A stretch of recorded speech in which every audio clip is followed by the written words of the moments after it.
নমস্কার। কৃপণ কবিগুরু রবীন্দ্রনাথ ঠাকুর। আমি ভিক্ষা করে ফিরতেছিলেম গ্রামের পথে পথে। তুমি তখন চলেছিলে তোমার স্বর্ণরথে। অপূর্ব এক স্বপ্ন সম লাগতেছিল চক্ষে মম। কি বিচিত্র শোভা তোমার, কি বিচিত্র সাজ। আমি মনে ভাবতেছিলেন এ কোন মহারাজ।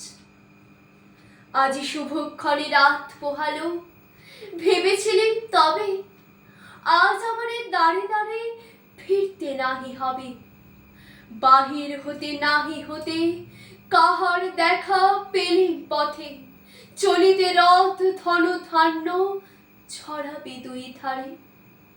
মুঠা মুঠা কুড়িয়ে নেব নেব ভারী ভারী।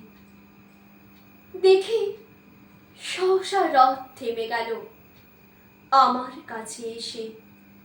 আমার মুখ পানে চেয়ে নামলে তুমি হেসে।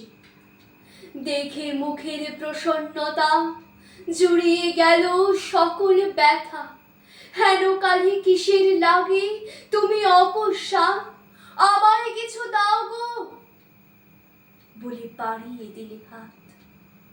মরি একই কথা রাজাধিরাজ, আমায় দাও গো কিছু। শুনে ঘন কালির তরে রইল মাথা নিচু। তোমার কি বা অভাব আছে ভিখারি ভিক্ষুকের কাছে?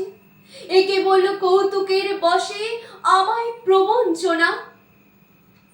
ঝুলি হতে দিলেন তুলে একটি ছোট কণা। যবে পাত্রখানি ঘরে এনে উজাড় করি, একি ভিক্ষা মাঝে একটি ছোট সোনার কণা দেখি। দিলেন যারা আজ ভিখারিরে স্বর্ণ হয়ে এলো ফিরে।